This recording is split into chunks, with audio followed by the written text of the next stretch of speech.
Demonschool is an RPG with tactical battles whose world is designed to be full of things to do while also respecting the player's time.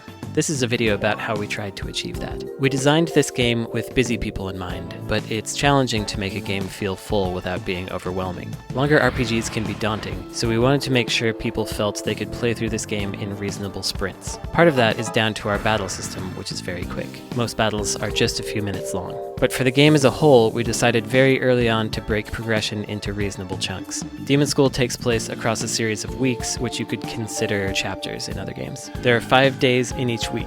Each day is broken down into 3 segments, morning, evening, and night, with 1 extra segment representing the weekend.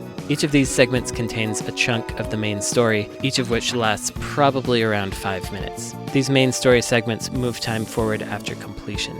Our intention with each of these story chunks was to make sure the player got some new information and that the story actually progressed. Of course, there are a few segments that are just a segue to a battle, but constant progress was our goal anyway. Alongside main story segments, we also have side quests, relationship connections, and minigames that do not move time forward. We liked how games like the Yakuza series allowed players to mess around in the world for quite a while before moving along to the next major story beat. Likewise, players could ignore side missions entirely. We tried to create a more condensed version of that. This means players can very easily play just a few segments of the game at a time if they like. They don't need to sit and dedicate hours in one stretch unless they want to.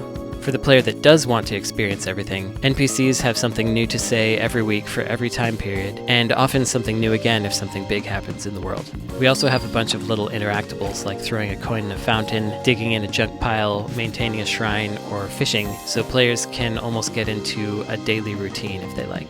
Ultimately, we wanted to create something that could be a bridge between players that don't think they have time for an RPG and those who love seeing everything that an RPG world has to offer. There's more in this game than most people will experience, but I don't want anyone to stress about it. You'll probably never see all 50 reviews I wrote for the school newspaper.